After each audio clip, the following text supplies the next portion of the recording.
My mind isn't there anymore. I'm not into that. We've got school at the monastery and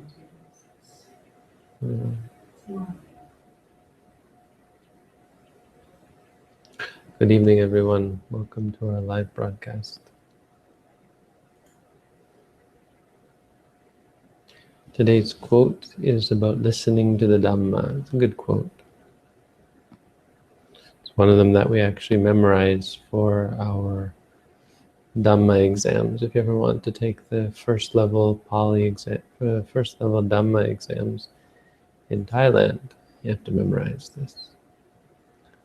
Panchime bhikkhave anisangsaha dhamma savane. There are amongst these 5 benefits in listening to the Dhamma. Katame pancha, which 5? Asutang sunati. What is not heard, one hears. One hears what one has not heard. You learn new things. Sutang pariyodapeti. What has been heard becomes clear. Maybe you heard something and you didn't really understand it. You've learned things before and they weren't clear. Become clear. Kankang vitareti. One overcomes doubt. Maybe you heard something and you weren't sure about it. You had doubt about it, but now it's explained in a new way or in more detail, and so the doubt goes away. Maybe something you heard, something was explained clearly, but you don't know if you agree with it. And so getting some more evidence or argument gives you confidence that it's true. Dipting ujjung karoti. One makes one's view straight.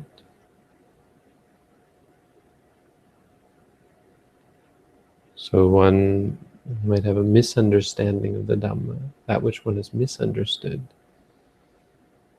If one hears the Buddha's teaching and comes to believe that the Buddha taught nihilism, and he taught us to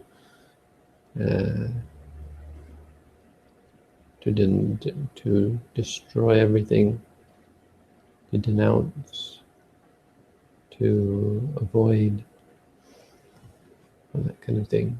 If you believe that the Buddha taught to torture oneself, you're refining your view, because it's very easy to get a little bit off track and get it onto a path that is similar to the Dhamma, but misleading.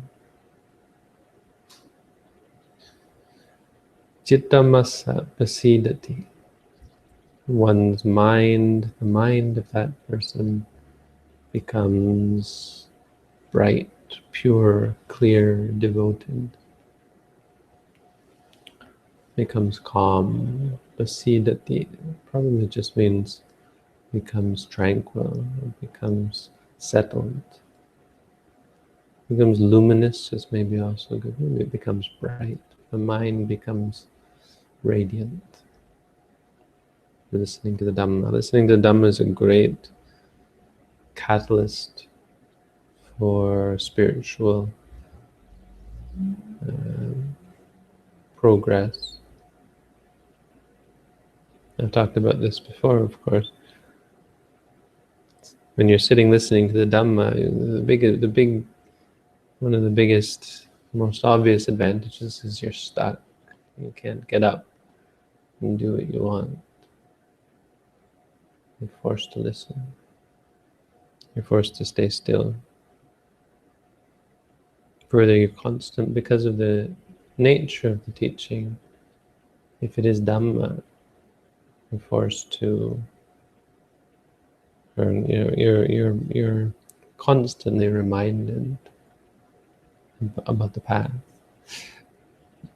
And the teaching directs you as you listen to be present, to be mindful, to cultivate wholesome qualities, Cultivating morality, concentration, wisdom. Constantly reminds you of these things. So maybe a good question in corollary to this quote is, what is the Dhamma? How do you know that you're listening to the Dhamma? That's a good question. Because we sometimes just take it for granted that if a monk is speaking or if a Buddhist teacher is speaking, then we're listening to the Dhamma. But we should be careful.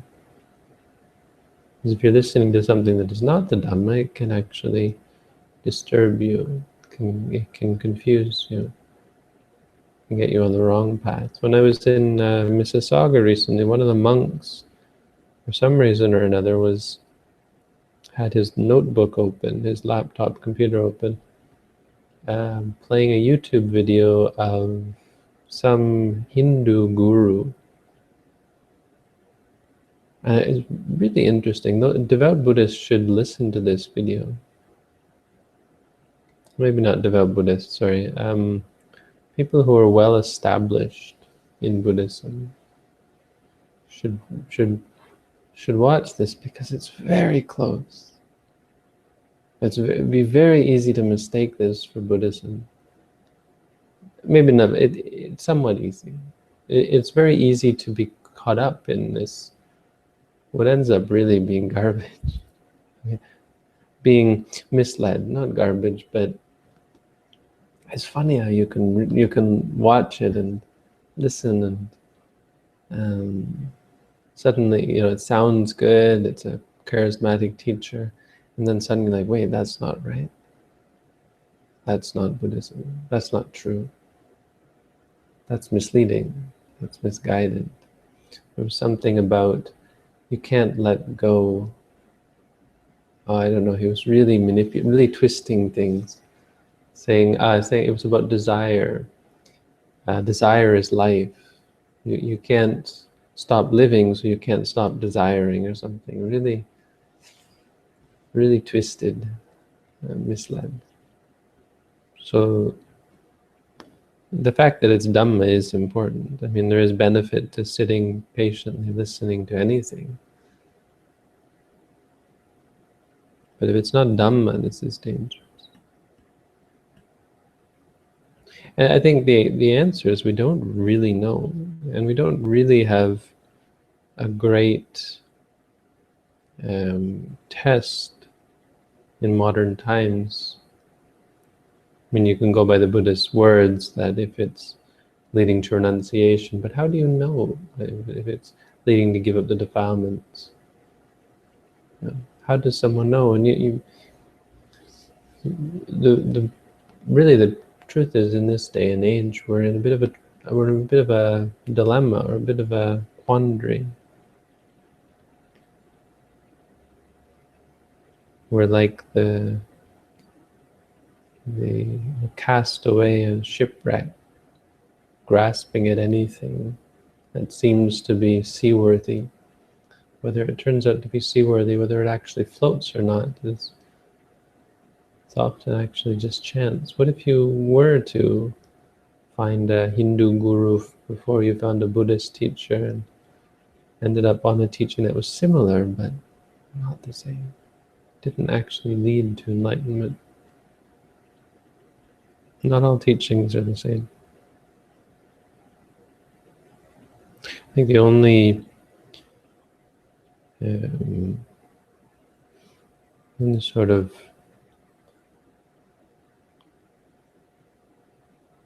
tool that we have to keep ourselves and to direct ourselves and to be sure that we're headed in the right direction is our own introspection. The Buddha said to succeed, you need to reflect upon what you do. Don't just charge ahead. Many times, or several times, the Buddha said, reflect. Don't just follow blindly.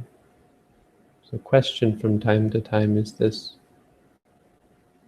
right? Is this good?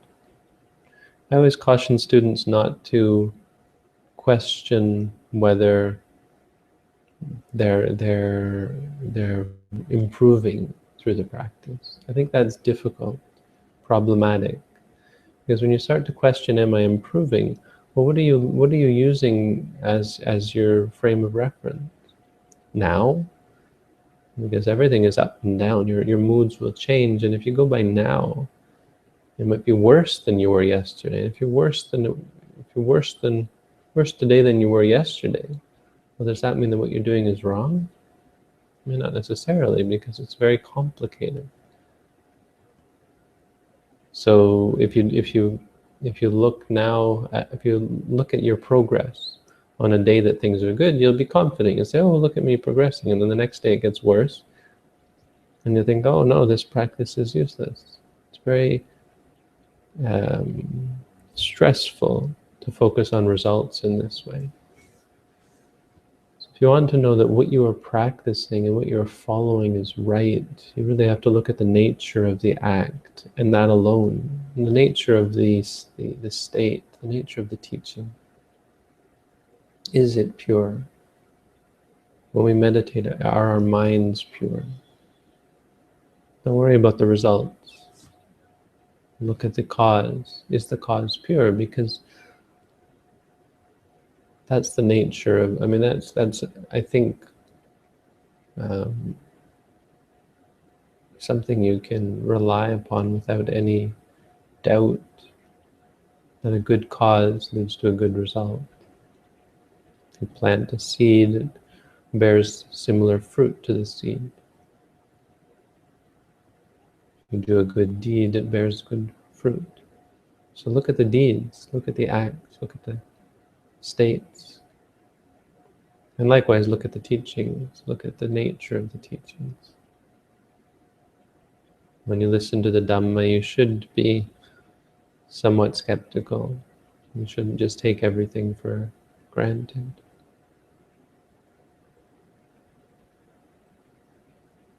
But when you hear the teaching that is pure, you follow those teachings, not because of the results that are going to come, but because of the purity of the teachings.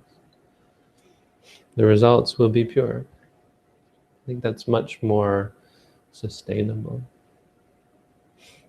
Anyway, there's some thoughts on Dhamma. The main gist here is listening to the Dhamma is good. It's great that we have this opportunity to spread the Dhamma on the internet. So do a little bit of teaching every day. And do a little bit of back and forth answering questions every day. So we have some questions today.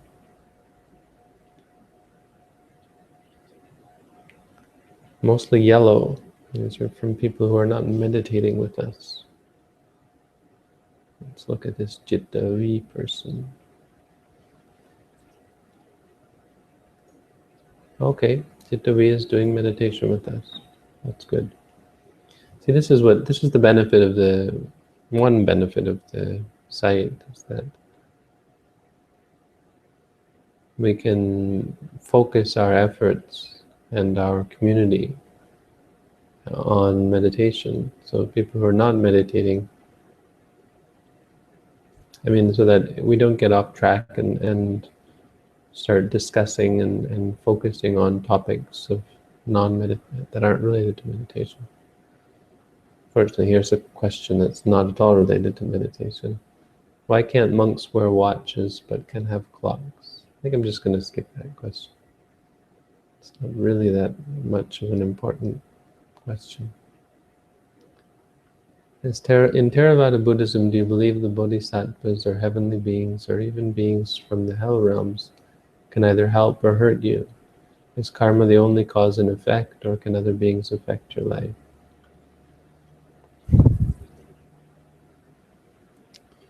Karma is very complicated, and karma isn't everything. Karma is, again, this cause and effect, that if you do something bad, any fruit that it will have will be bad. That's all it says. If you do something good, any fruit that it will have will be good. Good things have good results, bad things have bad results. That's really all it says. to find out what results it has is far too complicated for anyone on earth to figure out. So heavenly beings, hell beings, human beings, they can all affect, they can all, their actions have consequences, not just for themselves, but for other beings. It's not that only our karma causes us suffering. It's not it. It's just that our karma, our good karma will bring us happiness, our bad karma will bring us suffering. Doesn't mean that other people, now there's a proviso, other people's actions cannot actually cause us suffering, because it's up to our minds and our reactions to do that. But it certainly can physically harm us and force us to be confronted by unwholesomeness. Now,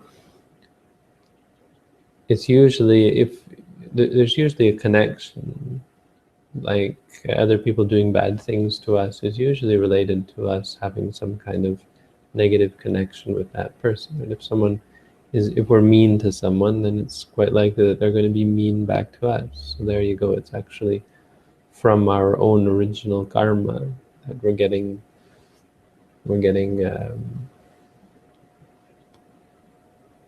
being harmed in response.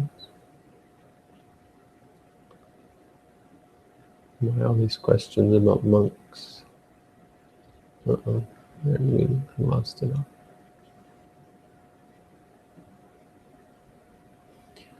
Would support for neuroenhancement to achieve enlightened states be a positive force? Would you support using such a device to potentially achieve deeper levels of understanding? Yeah, maybe. But you really don't understand how wisdom works. Wisdom is not something you can induce. Wisdom isn't physical. You can't just manufacture wisdom. Wisdom only comes from seeing. So what these things can do is they can calm the mind.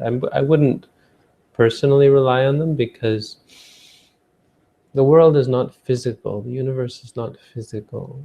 Anytime you try to use the physical to affect the mind, you are thereby creating mental states, usually mental states of laziness, mental states of greed, mental states of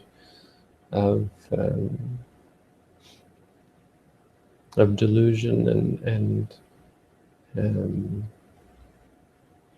and trying to find a shortcut, misunderstanding about reality. So there's a lot of unwholesomeness involved with trying to fix things for using physical means. So I'd be skeptical about anything. You say it makes your mind.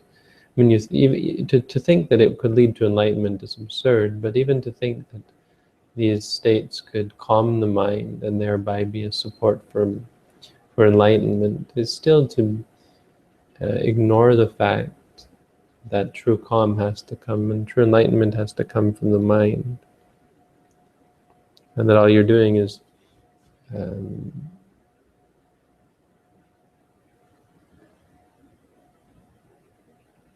skipping or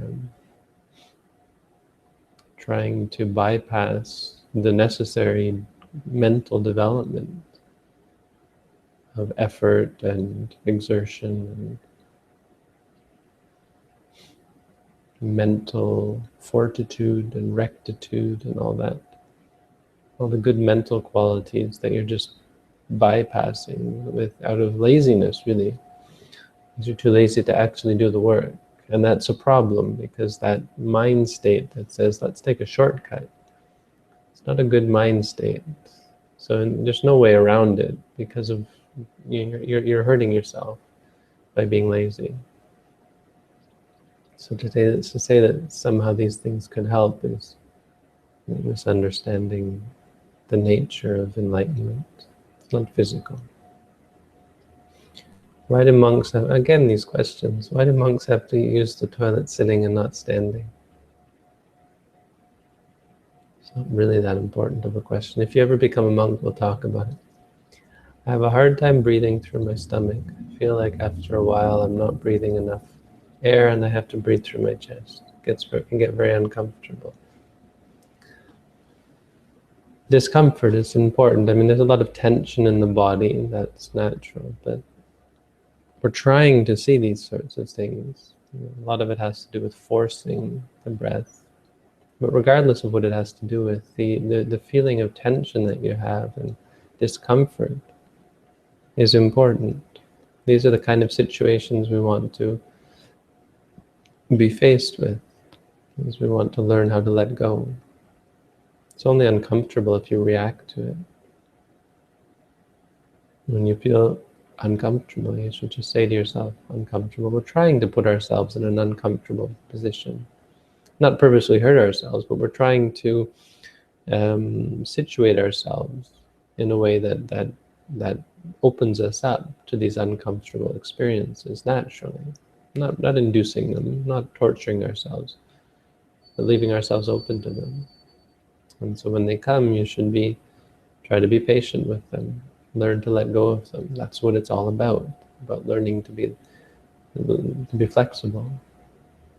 So if the breath is coming shallow, and not trying to force it, learning the stress that comes from forcing, becoming patient so that you don't try to force things. I also have a hard time focusing on the pressure of my stomach. Picture my stomach rising or falling always comes up, and I don't know how to just watch.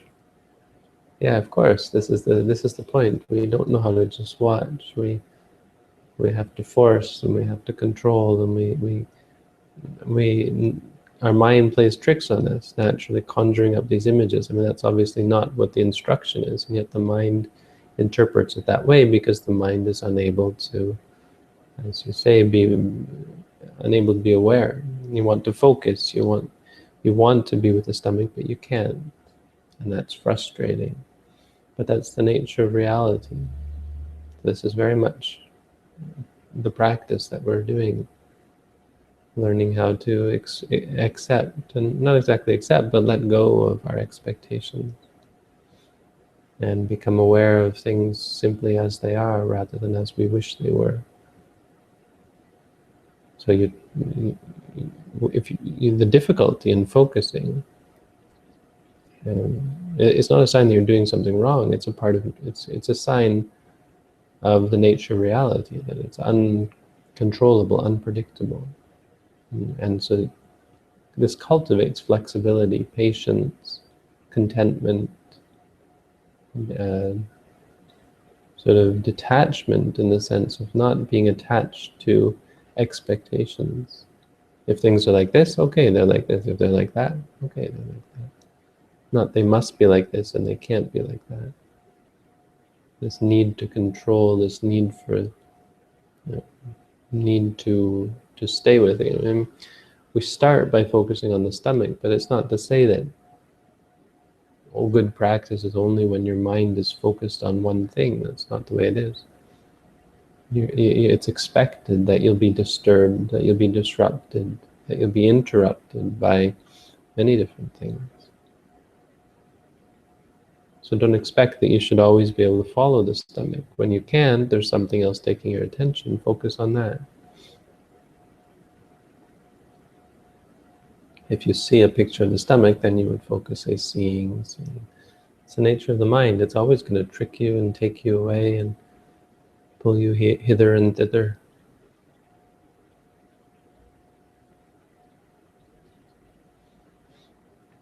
What is the Buddhist stance on the paranormal?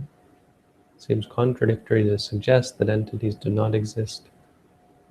Well, of course, we believe we can be born a ghost, so then ghosts do exist. Do they inhabit the earth or part of another realm?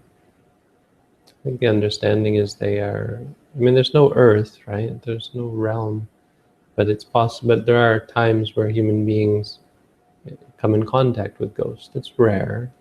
It's usually reserved for those who have strong, powerful minds that are able to experience and interact with such beings of a very different nature. But it does happen. It is said to happen. And I'm not going to try to convince you. I think you'd have to experience such a thing yourself to really believe it. But there is a sense, there is a claim that many different kinds of beings exist. And I don't think that's a claim that we should really worry about or doubt about. It's not really a doctrinal claim. It's just saying there are, not exactly, because it's just saying there are many different, just like there are many different human beings. Well, all we're saying is it goes beyond that. There are much more extreme versions in many different directions. Ghosts have a lot of attachment. So if you have lots of attachment, extreme attachment, you can be born beyond human attachment. You'll be born as a ghost, pining away, lacking and wanting.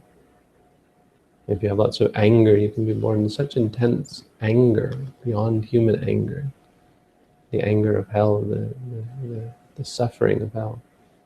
If you have greatness about you, goodness, if you're good beyond human goodness, you'll be born in divine goodness, as an angel, that kind of thing. But I wouldn't worry too much about whether they exist or not. Was Bardo something the Buddha talked about? No, Bardo is a Tibetan word. The Buddha didn't speak Tibetan, or he didn't teach in Tibetan. Not in our texts, anyway. Maybe that's flippant. The idea of the Bardo is that there's something in between rebirths. I mean, there's nothing in between. The Antarabhava is what it's called.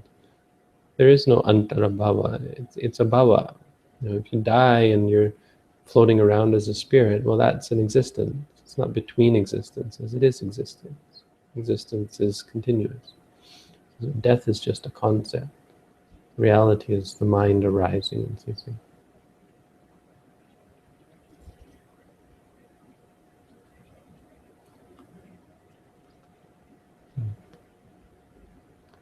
Does Amtrak make a regular scheduled stop anywhere near the monastery?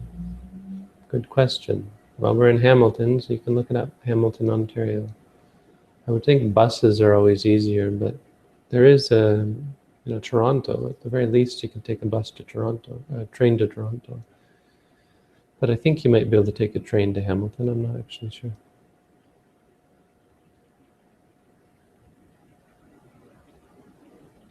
Oops, I guess I should check comments. Someone said the audio volume is way too low. Test. Why is it test?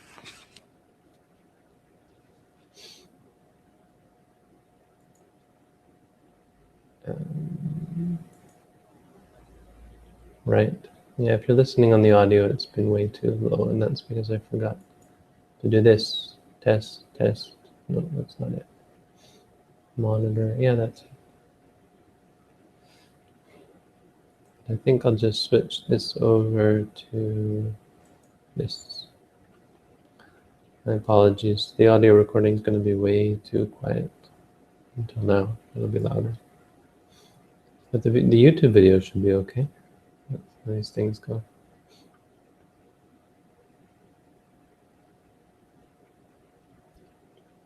Is it better to do formal meditation in a specific time of the day? No. Do it once or twice a day. Twice a day is great. What times of the day are best for meditation? I mean, it's kind of an odd question. It's like, what times is it proper to better yourself? It's always good to better yourself. There's no, it has nothing to do with time of day. If you can do, the more you can do, the better.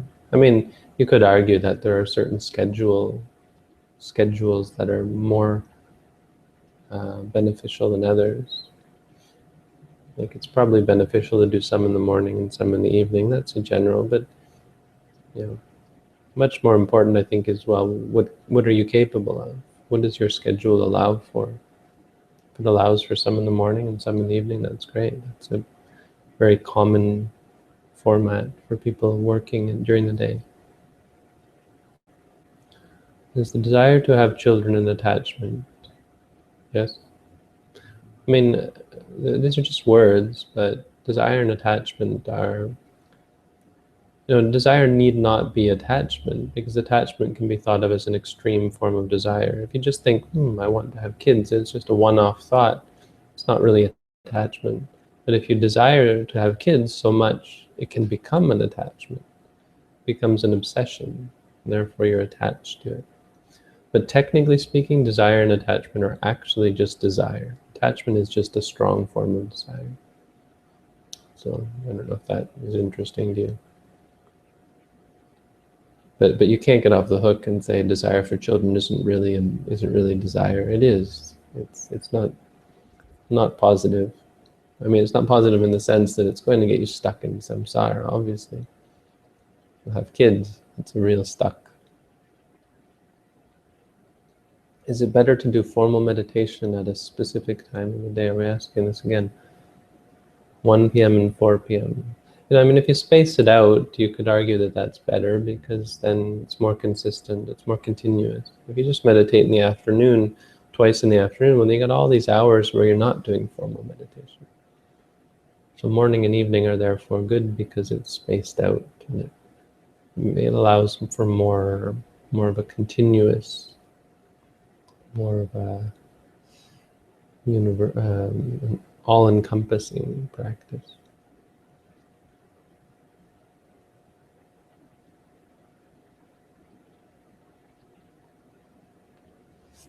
Is it okay to think of dreams and traveling outside of the body as a means towards enlightenment? No, you should read my booklet on how to meditate. That's how you become enlightened in our tradition. The Buddha told that monks should speak the local language. Does that really include saying cuss words? I don't know about these questions. I guess they're Buddhist. It's a Buddhist question. I don't know. I'm not convinced about that question. What I mean is, should I pay attention to them, keep a journal, etc.? No, I wouldn't worry about dreams or astral travel. Focus on the present moment. Present moment. Those are just concepts. All the things that you'd put in your dreams would mainly be concepts. Focus only on the realities, the states of mind and physical experiences.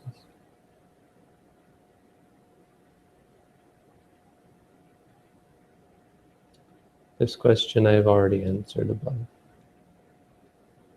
But if you missed my answer, let's just repeat. Neuroenhancement to achieve enlightened states be a positive force. Right? And I've answered this. Artificial, in brief, artificial, not good. Artificial, not good because you're cultivating laziness and a sort of a cheater's mind. And that mind state is not wholesome, it's not beneficial. There's no escaping the necessity to cultivate wholesomeness in the mind. All you're doing is avoiding that. You're making allowance for your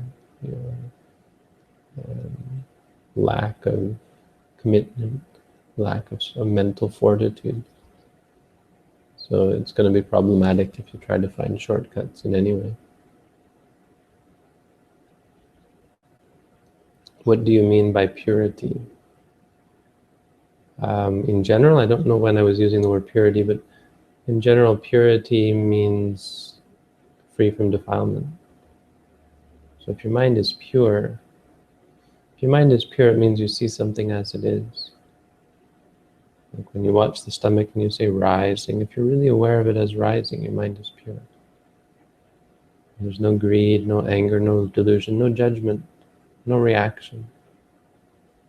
It is what it is. When you feel pain and you say pain and you're able to experience it just as pain, that's purity. Eventually, when you commit to this and you practice regularly this sort of teaching, your mind becomes naturally pure. And it becomes less inclined to cling, to judge, to react. That's also purity. But it's this ability to see things as they are without judgment, without reaction,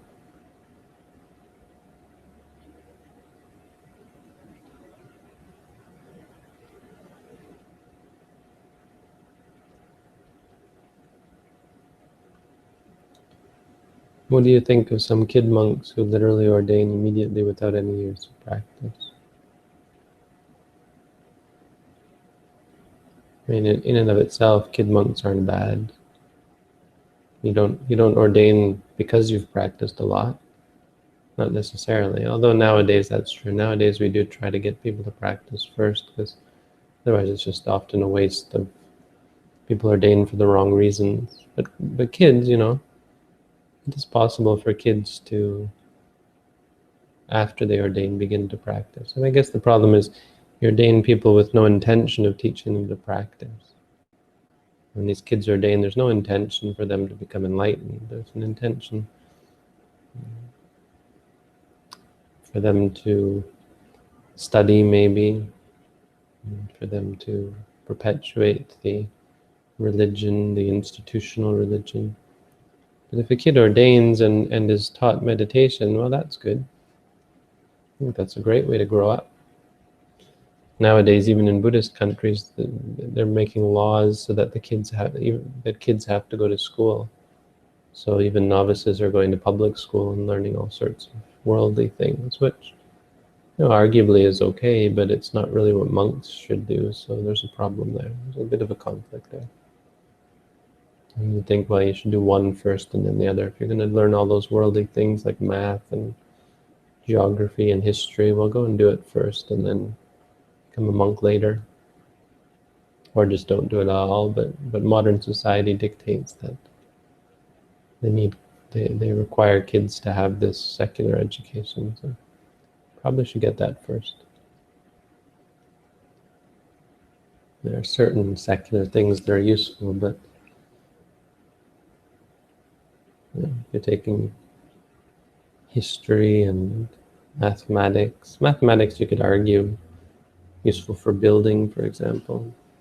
It's a bit of a stretch.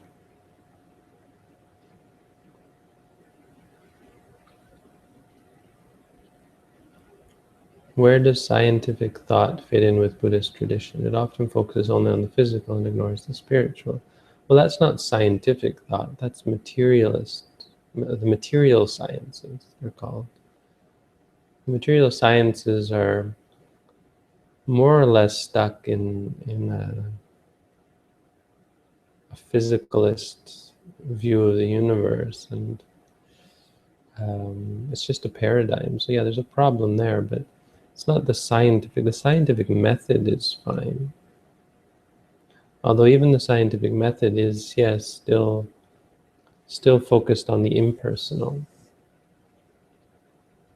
and the requirement for reproduction, proof through reproduction, which is, I'm not criticizing that, but it can never be proof. You can't actually prove anything in science because there's nothing about data that implies proof. It implies, it's evidence. So it leads to conjecture. You know, if you do the same thing and it gives the same results 1,000 times, you cultivate a theory that that's the way things work. It's always going to be like that, but you don't have proof. There are certain things that you can prove through meditation, very limited things anyway. I mean, you can prove the existence and the nature of existence as being experiences that arise and cease.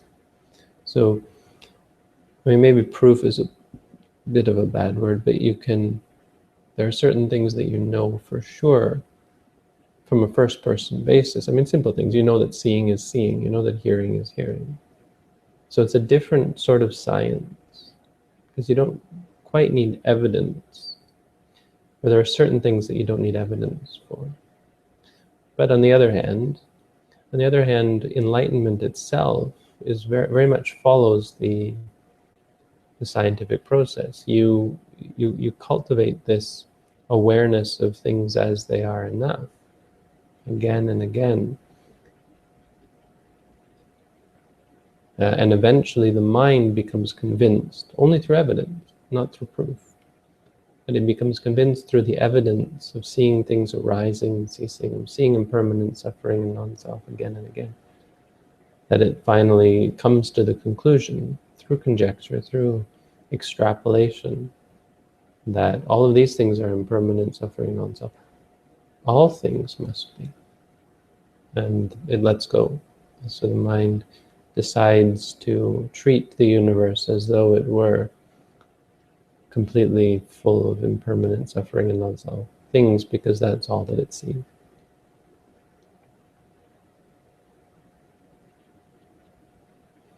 Recently spent many months without practicing because meditation is so tough. How can I have consistency in my practice and not give it up?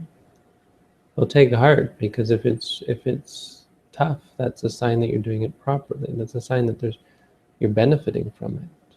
You know, anything that challenges you, anything that creates conflict, is changing things. Conflict is the catalyst for change. If things are easy, that's when you stagnate. If things are comfortable, if it's not challenging you, then you're not really benefiting. You shouldn't be concerned about getting to a state where meditation is easy. I mean, eventually that will come, and it comes through being enlightened, but an enlightened being is still subject to the inconstancy of things. The meditation doesn't get easier per se. One just becomes less subject to the to reactions, to the vicissitudes, and to the challenges, to the chaos. So how would you deal with this? I mean, you deal with your anger, the anger base, which is the disliking, the aversion to meditation. Meditate on that. It's really the best. Look at why you don't want to meditate. Look at the fact that you don't like to meditate, don't want to meditate, and be mindful of that. Say to yourself, disliking or something.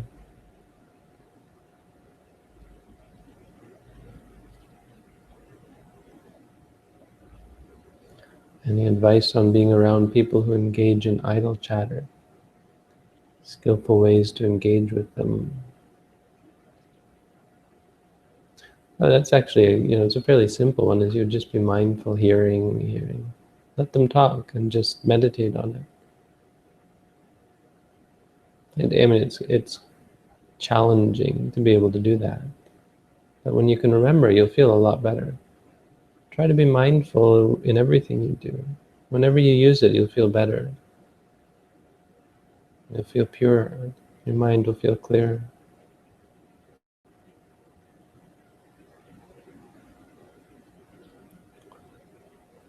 Do you think it is possible that one day artificial intelligence could be a real being with consciousness? I mean, do I think physical mimicry of consciousness could somehow magically, through no law of cause and effect, become actual consciousness? I mean, it's like could these words on this page ever magically become a person saying these words? No. Artificial intelligence, it's not intelligent. Artificial intelligence is a mimicry of it by humans. Humans have created a way to make it look like something is intelligent, make it appear that something is intelligent. It's just a mimicry. It's not. It's like an echo. If you call out and you get an echo, you say, "Hey, who's over there?" There's no one over there. It was your own voice. But the cliffs, the canyon is talking. Yeah? Is it possible that through shouting at a canyon enough, it eventually gains consciousness and starts talking back? That's basically what that question is. And it's not a bad question. It's a question that people ask, but it's completely through a misunderstanding of consciousness and intelligence, I think.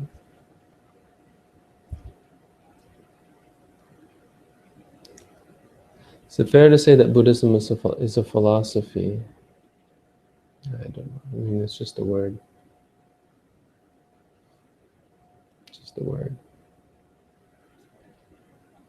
Mainly the questions we're aiming for here are meditative questions, which we've gotten quite a few, I think, and hopefully that's been a benefit. I'm not so much interested in answering other questions.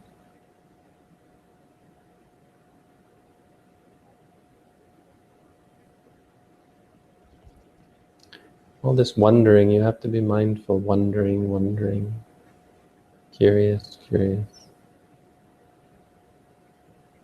You'll feel better if you do. Your mind will loosen up, will settle down.